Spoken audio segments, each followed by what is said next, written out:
Ils mettent leur vie en danger pour que fonctionne le port autonome de Lomé, PAL. Mais personne ne reconnaît leurs efforts. Pire, ils sont gratifiés d'un salaire de misère, sans déclaration à la Caisse de Sécurité Sociale, CNSS, et surtout sans équipement. Les dockers en ont ras-le-bol et manifestent leur colère depuis mardi dernier. Ce vendredi, encore en sit-in dans l'enceinte du port, au niveau service de main-d'œuvre, situé à l'ancienne Harbour, ils voient débarquer des policiers.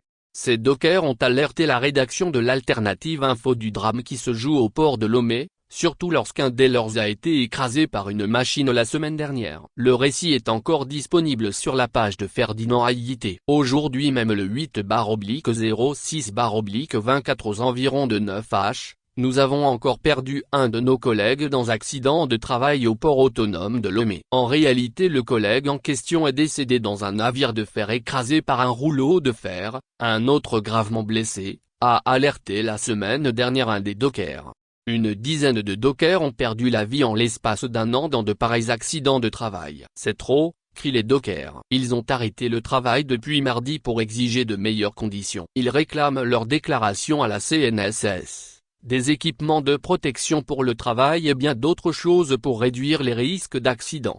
À l'heure là où je vous écris, les corps habillés sont sur les lieux pour nous mettre hors de SMOP, informe un des dockers. Selon lui, il y a 3 grades au sein des dockers. Les occasionnels, les professionnels et les permanents. Le problème est que, les grades se donnent par groupe d'âge et non pas par le nombre d'ancienneté. Eux-mêmes, les autorités portuaires, ND et LR, ont instauré 42 ans pour le professionnel et 50 ans pour le personnel. Donc si tu arrives au port en tant que docker à 20 ans, il te faut 22 ans avant d'être professionnel et 30 ans avant d'être permanent, explique notre interlocuteur.